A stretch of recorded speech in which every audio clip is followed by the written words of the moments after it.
বন্ধুরা, ভারতের রবিচন্দ্রন অশ্বিন যে কালকে নিজের 500 উইকেট পূরণ করেছে, সে হঠাৎ করে সম্পূর্ণ টেস্ট ম্যাচ না খেলে বাড়ি ফিরে যায়। তার মানে অশ্বিন রাজকোট টেস্টের বাকি 2 দিন খেলতে পারবে না, কারণ তার বাড়িতে নাকি তার মা ভীষণ অসুস্থ হয়ে পড়েছে। তাই ভারতীয় টিম এখন 11 জনের জায়গায় 10 জন প্লেয়ার নিয়ে খেলবে। তবে আজ যখন তৃতীয় দিনের খেলা শুরু হয়, তখন ভারতের ডুবে যাওয়া নৌকো বাঁচিয়ে নেয় জসপ্রীত বুমরা আবারও একবার বল করতে এসেই ইংল্যান্ডের সব থেকে সফল ব্যাটসম্যান জো রুটকে আউট করে দেয়। তবে আজকের প্রথম সেশনের সব থেকে বড় হাইলাইট ছিল কানপুরিয়া কুলদীপ ভাই। কি বল করেছে আজ কুলদীপ ভাই। জনি বেস্টো তো ছাড়ুন, সেঞ্চুরি করা বেন ডাকেটও তার সামনে ফেল মারে। তবে বেন ডাকেট আউট হওয়ার আগে 153 রান করে যায় ইংল্যান্ডের জন্য। কুলদীপ যাদব এত সুন্দর বল করে যে বেন স্টোক তো ছাড়ুন, পেছনে থাকা উইকেট কিপারও তার বল ধরতে পারছিল না। তাহলে বুঝতে পেরেছেন তো তার বল কতটা সুইং করেছে। কিন্তু বেন স্টোক বেন ফোক্সের সাথে মিলে লাঞ্চের ব্রেকের আগে পর্যন্ত 5 উইকেট হারিয়ে 290 রানে পৌঁছে দেয় ইংল্যান্ডকে। আর এইরকম সময়ই প্রয়োজন ছিল ভারতের আরো 5টি উইকেটের। আর এখানেই সব থেকে বড় কামাল করে দেয় মোহাম্মদ সিরাজ। প্রথমে জাদেজা এসে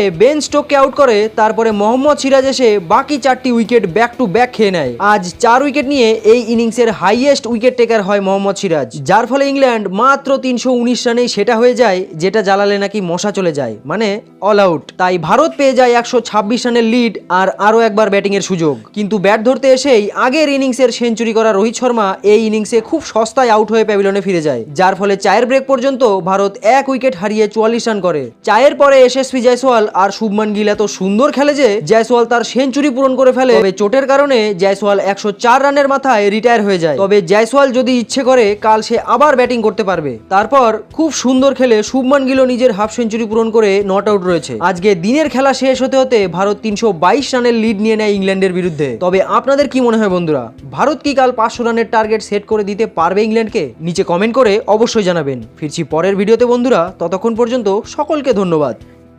স্পোর্টস জগতের সব রকম ছোট বড় নিউজ পাওয়ার জন্য আমাদের চ্যানেলটিকে সাবস্ক্রাইব করুন এবং পাশে থাকা বেল আইকনটি দাবাতে একদম ভুলবেন না। এই চ্যানেলে স্পোর্টস জগতের সমস্ত রকম খবর পাবেন সবার আগে।